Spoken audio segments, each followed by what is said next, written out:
Hello everyone, Ruchika this side and welcome back to my channel. Hope you all are doing amazing. So title देख के तो आपने पढ़ लिया होगा that what is going to happen in this video. So I am going to share certain lessons or certain thoughts that I wish I knew in my teenage years. And I am sharing it with you all so that अगर आप किसी भी overthinking या thought process में हो, at least from my video you can get a clarity, a clear picture, and this will probably help you in your near future. So yeah, without wasting any further time, let's get started. So coming to point number 1, that is do not rush into big decisions. So when I was in school and मेरे ISC exams खत्म हुए थे तो हमें generally college के लिए form भरने जाना था कि कॉलेज में हमें कौन से कोर्सेज लेके आगे पढ़ना है. तो as I was good in English और मुझे इंग्लिश काफी अच्छा लगता भी था तो मैंने सोचा कि मुझे तो इंग्लिश ऑनर्स लेके पढ़ना है आगे. So at that time I was thinking more from my heart rather than my brain I would say. तो मैंने उस टाइम पे जाके इंग्लिश ऑनर्स का फॉर्म भरा. तो फॉर्म भरते भरते ना मैंने और एक कोर्स देखा जो मुझे बहुत ही ज्यादा इंटरेस्टिंग लगा and that was mass communication and journalism. तो मैंने उसका भी फॉर्म भर दिया एंड मैंने अपना माइंड बना लिया कि हाँ अगर मास कम्युनिकेशन एंड जर्नलिज्म मुझे मिल जाए तो मुझे इसको लेके ही आगे पढ़ना है because I found that more interesting comparatively. तो मुझे कुछ नया सीखना था एंड मुझे वो बहुत ही ज्यादा इंटरेस्टिंग लगा journalism and everything. It was like really interesting to me. But then जब लिस्ट निकला सो आई सॉ दैट मेरा selection both English honours as well as mass communication दोनों में हो गया है. इंग्लिश ऑनर्स के लिए दूसरे कॉलेज में हुआ था, मास कम्युनिकेशन के लिए दूसरे कॉलेज में हुआ था. सो मैंने उस टाइम पे डिसीजन लिया कि मुझे इंग्लिश ऑनर्स लेके आगे बढ़ना है. क्यों? क्योंकि मेरे सारे फ्रेंड्स उस कॉलेज में जा रहे थे जहां पे मेरा इंग्लिश ऑनर्स लेके सिलेक्शन हुआ था. तो now that I look back I feel that शायद मुझे उस टाइम पे based on just the friends fact मुझे वो डिसीजन नहीं लेना चाहिए था. Because now that I think about it I feel that मैंने इंग्लिश ऑनर्स तो ले लिया था बट देन ना मिड वे मुझे बिल्कुल इंटरेस्टिंग नहीं लग रहा था वो. I was not enjoying studying that subject and I feel that मेरा इंटरेस्ट उस टाइम पे मास कम्युनिकेशन एंड जर्नलिज्म को लेके हुआ था तो मुझे उसी को लेके आगे कंटिन्यू करना चाहिए था. क्योंकि शायद मैं उस टाइम पे जो मुझे अच्छा लगता है वो मैं चूज कर लेती तो शायद I would have done better. I would have got more career options comparatively. I am talking by the way about 2017 जिस टाइम पे ना YouTube resources इतने ज्यादा अवेलेबल नहीं थे और अगर थे भी तो मेरे पास अवेलेबल नहीं थे क्योंकि मेरे पास उस टाइम पे फोन नहीं था. मुझे कॉलेज में एडमिशन मिलने के बाद ही फोन दिया गया था. ओके एंड तो वही बात है मेरे पास ना रिसोर्सेज थे ना कि मेरे पास मेंटर था बात करने के लिए. So if you have got a mentor to talk about all this do talk to the mentor, do talk to your parents, do a proper research about what you are going to do, what is going to shape your future better. Just because सब कर रहे हैं तो आपको भी करना पड़ेगा ऐसा कोई बात नहीं है. आपको जो इंटरेस्टिंग लगता है, जो भी सही लगता है, जो कि आपके रिसर्च के अकॉर्डिंग जो आपको सही लगता है कि आपके फ्यूचर में बेटर होगा तो आप वही चूज करना सो दैट फ्यूचर में जाके आपको कोई भी रिग्रेट ना रहे. So number 2 is friendships change and that's okay. So आपको ये एक्सेप्ट करना पड़ेगा that friendships do change. Some friends stay forever in your life, but some friends don't. They change, they outgrow themselves, and you should have to be perfectly okay with it. It happens with everyone. So कभी कभी ऐसा आपको लगता होगा कि ये बंदा या ये बंदी इतना ज्यादा तो हम लोग क्लोज थे, अचानक से क्या हो गया. But I would just like to tell you that ऐसा होता है. ठीक है, मेरे साथ भी ऐसा हुआ था कि मैं जब स्कूल में थी ना तो बहुत ही अच्छे फ्रेंड्स थे हम लोग एंड पूरा गर्ल गैंग था हम लोगों का. सो बहुत ही अच्छे से बातें करते थे, गॉसिप्स शेयर करना, talking about boys, talking about all the secrets, bitching about certain people. So you can understand कि कैसा ही कनेक्शन था. बट जब हम लोग कॉलेज में गए ना तो सर्टेन फ्रेंड्स मेरे क्लास में ही थे और सर्टेन फ्रेंड्स का कोर्सेज चेंज हो गया but they were in the same college.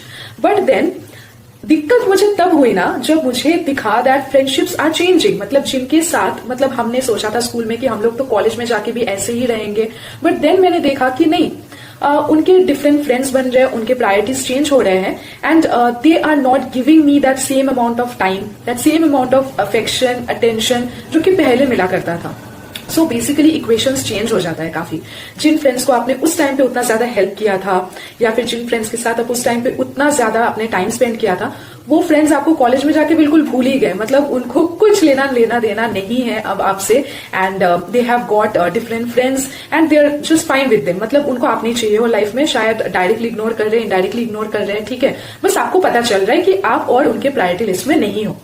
So I just want to say that ये मेरे साथ भी हुआ है, मैंने बहुत सारे लोगों के साथ बात किया है, उनके साथ भी हुआ है। तो अगर आप अभी रिसेंटली कॉलेज में गए हो या फिर you are in your school only and you are seeing this friendships change in front of you, so I would just like to tell you that बिल्कुल टेंशन मत लो। जिनको एक्चुअली में रहना है ना आपके लाइफ में विदाउट एनीथिंग, वो आपके लाइफ में जरूर रहेंगे।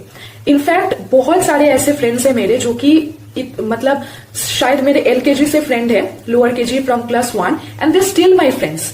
एंड हम लोग अभी भी जब मिलते हैं हम लोग बहुत अच्छे से बात करते हैं। एंड इनफैक्ट ऐसे भी फ्रेंड्स है मेरे जो कि कॉलेज में जाके मेरे फ्रेंड्स बने हैं and they are so good to me, like always keeping in touch and everything. तो मैं यही कहना चाहूंगी कि फ्रेंडशिप्स जो है and people, like the basic concept of this is that people outgrow. सबके अलग अलग प्रायोरिटीज होंगे लाइफ में, बट जिनको आपके साथ रहना होगा वो जरूर रहेंगे। You just have to find your own people. Don't stress out अगर आपको दोस्त चेंज होते हुए दिख रहे हैं तो it's completely normal, it's perfectly fine. किसी के पीछे चेज मत करो। अगर उनको मतलब आपको समझ में आ गया, क्लैरिटी मिल गया है कि उनको और आपको उनके लाइफ में नहीं रखना है, तो move on to better things. Talk to more people. Maybe you will find people who will match your interests, who will match your vibe, and who will love to spend some time with you, who will love to give their time and attention to you. और उन्हीं के साथ आप आगे बढ़ो। Trust me, this will change your life. बिल्कुल ही आपको दूसरों के पीछे भागने की कोई जरूरत नहीं है। In fact invest your time on those friends who value you and who want to be with you. So point number 3 is that you will move on eventually.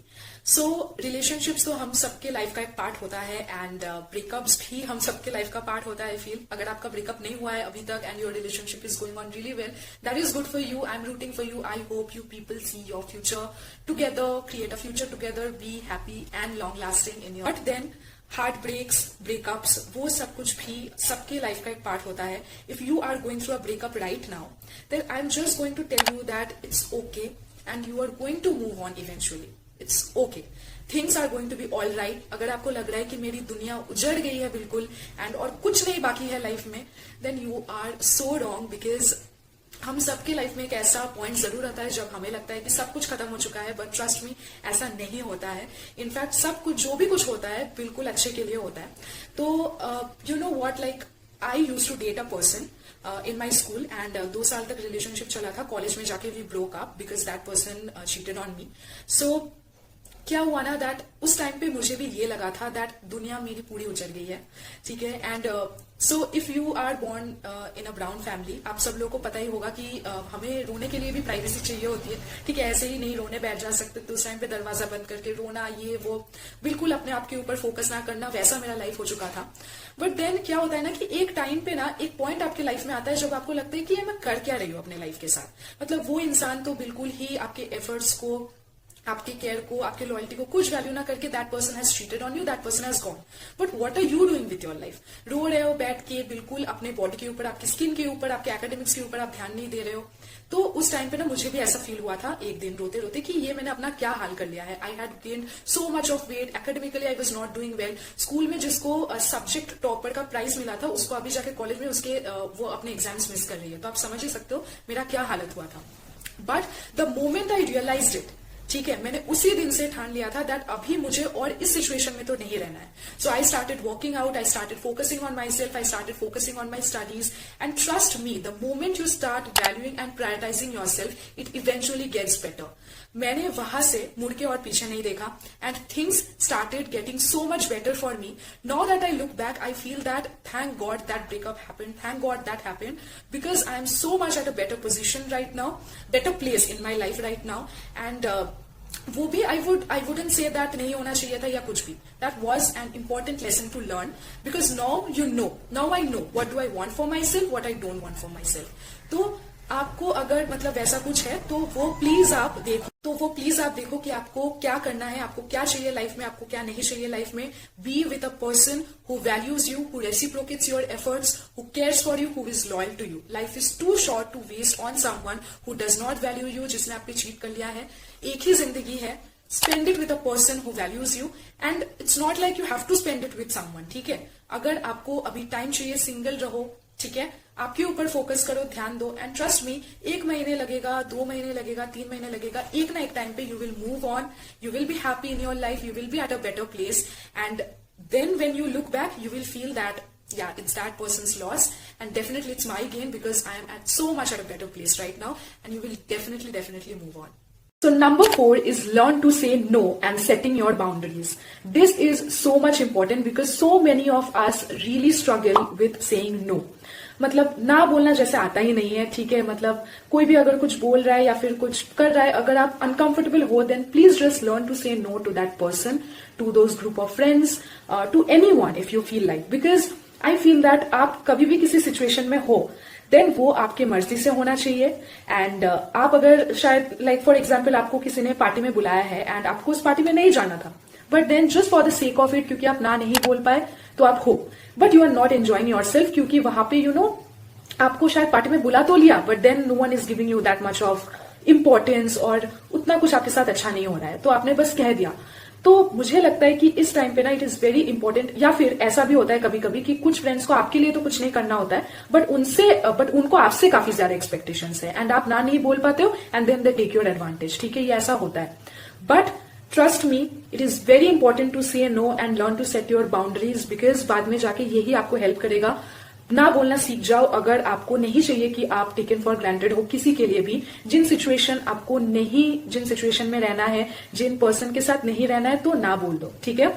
In fact I think that setting your boundaries will help you to cross out, to subtract all the negative people from your life. क्योंकि जो genuine लोग होंगे ना, जो आपके genuine friends होंगे, जो आपके genuine people होंगे, वो लोग समझेंगे आपका situation. वो लोग समझेंगे कि क्यों आपको वहां पे नहीं जाना है या फिर क्यों आपको वो मन नहीं है, and they will be with you, they will support you in that. ठीक है.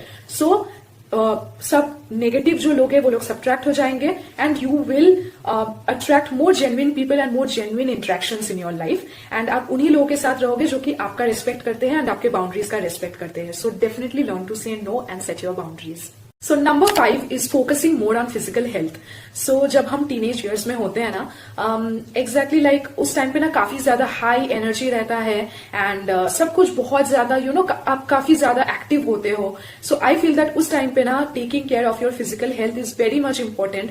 आई वुड से कि उस टाइम पे आप उतना ज्यादा बाहर भी जाते होगे तो जंक वगैरह तो खाना होता ही है, but I would say that still prioritise your health, still prioritise healthy eating habits, because एक टाइम पे when you will be in your mid-20s और late-20s यू विल अंडरस्टैंड कि physical exercise and eating healthy का कितना ज्यादा important role है आपके life में. No for some of you this might sound a bit boring, I don't know, but trust me guys this is so important, because आप अभी से अपना लाइफ का या फिर अपने हेल्थ का ख्याल नहीं रख रहे हो ना, देन बाद में जाके it is going to cause so many physical health problems for you all, like back pain, digestive issues, ये वो. शायद लाइक अगर आपको अभी लग रहा है कि लाइक ऐसा कुछ होने ही नहीं वाला है, trust me it is not going to be like that. When you will be in your mid-20s you will start to understand कि क्या होगा. तो I would like to say that please if you are in your teens start prioritising your health. Junk आप खा सकते हो लेकिन उतना भी ज्यादा मत खाओ कि बाद में आपको जाके स्टमक इश्यूज हो, बिकॉज बाद में it gets very much serious. Okay, and आजकल तो very young people are dying of heart attacks and everything. So please please please prioritise your health. Focus on working out. अगर working out नहीं हो पा रहा है, at least walk for 30 minutes a day, meditate. Yoga नहीं हो पा रहा है तो meditate and have good food eating habits basically. So that is gonna help you to go a long way. Number 6 is that it's okay to not have everything figured out by the age of 18. So आपके काफी सारे friends रहेंगे, classmates रहेंगे जिनका शायद काफी लंबा plan हो कि कॉलेज में ये लेना है, फिर बाद में जाके ये करना है, 5 साल का प्लान ये है, 10 साल का प्लान वो है, एंड दैट इज फाइन. कुछ लोग होते हैं जिनको प्लानिंग करना पसंद है, जिनका सब कुछ सॉर्टेड आउट है, but that does not mean कि उन लोगों को देख के आप अपने आप को भी डाउट करने लग जाओ. It's okay to not have everything figured out, because क्या है ना कि मेरा भी कुछ फिगर्ड आउट नहीं था. ठीक है, मेरे कुछ फ्रेंड्स थे जिनका शायद कुछ चीजें उन्होंने फिगर आउट नहीं किया था, but life has so much surprises for you, life has so much of things unfolded for you कि बाद में ना वो अपने आप आपके लिए खुलता जाएगा. Like you need to understand that people are built different. सबका सब कुछ सॉर्ट आउट नहीं होता है. इट्स ओके कि अगर आपको टाइम चाहिए टू थिंक कि आपको क्या चाहिए लाइफ में, नहीं हमें तो 18-19 तक सब कुछ सॉर्ट आउट होना चाहिए, ऐसा नहीं है. Take your time, rethink your priorities, rethink your life decisions कि आपको आगे जाके क्या करना है. इस हिसाब से ये होगा, उस हिसाब से वो होगा. गो विद द फ्लो चलना है तो चलो, कोई बात नहीं. ठीक है, धीरे धीरे जो है सब कुछ फिगर आउट हो जाएगा. अगर आपको टाइम लग रहा है तो take your time, because rash decisions नहीं लेना चाहिए. दूसरों को देख के भी कोई डिसीजन नहीं लेना चाहिए. It's okay to have everything figured out at your own pace at your own time. अगर आप उस हिसाब से जाओगे ना तो things will work out better for you. Last point is don't repeat your toxic patterns. So I think that हमारे life में कभी ना कभी ऐसा हुआ है कि कुछ एक ऐसा टॉक्सिक रिलेशनशिप था जिसने ना थोड़ी बहुत आपको भी मेंटली नेगेटिवली अफेक्ट किया है, and now you just dump your toxic patterns on your new partner और any new person. Trust me, it is not good. Do not cause harm to a present current relationship for a past relationship. जो past में हुआ उसको past में रहने दो. मेरे साथ खुद ऐसा हुआ है दैट मैंने जो टॉक्सिक पैटर्न्स अपने पुराने रिलेशनशिप से सीखा था वो मैंने किसी नए पर्सन पे डंप किया, and that is not good because you are ruining something beautiful for something bad that had happened to you so many years ago or so many days ago. ऐसा नहीं होना चाहिए. ठीक है, लर्न टू एक्सेप्ट थिंग्स. ये सोच लो कि जो हुआ था वो हुआ था. अभी जो नया पर्सन आया है ना, इट इज नॉट नेसेसरी कि वो भी पर्सन वैसा ही हो. ठीक है, आपके जो टॉक्सिक पैटर्न्स है leave that in your last relationship. ठीक है, जो भी हुआ है हो गया है. Don't dump your toxicity, don't dump your negative patterns into this relationship so that this relationship does not gate ruined. ठीक है, तो नया चीज या फिर नए लोग आपके लाइफ में आ रहे हैं तो welcome them with your open arms, with much love and affection towards them. And इससे क्या होगा कि आपका लाइफ और ज्यादा बेटर होगा एंड आपकी रिलेशनशिप्स भी और ज्यादा बेहतर होंगे, एंड टॉक्सिक पैटर्न्स रिपीट ना हो तो ही सही है, बिकॉज उससे सिर्फ चीजें बिगड़ती ही है, कभी बनती नहीं है. सो या, please focus on that. So these were all the things that I wish I knew in my teens, and things would have gone differently. So अभी at least I try to implement this in my life, जो कि मैंने इतने सारे सालों में सीखा है खुद के एक्सपीरियंस से, एंड मैंने सोचा कि क्यों ना मैं आप लोग के साथ भी शेयर करूं, so that if you are going through a same kind of a situation right now, then you can at least implement this in your life for the better. And trust me, if you implement this in your life, you will see your life changing for the good, for the better, and you can see a new version of yourself, जिससे आपकी life काफी ज्यादा अच्छी हो जाएंगी. So yeah, I wish there was someone जो कि मुझे ये सब बता देता अपने टीनेज डेज में, तो मैंने सोचा कि क्यों ना मैं वो बन जाती हूँ आप लोगों के लिए, एंड आपको मैं बता देती हूँ, so that अगर आप किसी भी सिचुएशन के थ्रू जा रहे हो, then I hope कि वो सिचुएशन बेटर हो जाए, आप और बेटर तरीके से उस सिचुएशन को हैंडल करो, एंड या you move on to a better place in your life. So I hope कि आपको मेरा ये वीडियो अच्छा लगा हो. अगर अच्छा लगा है तो डेफिनेटली लाइक कर देना, कमेंट करके जरूर बताना कैसा लगा, and please do subscribe to my channel, that will really mean a lot to me. Till then take care and good bye.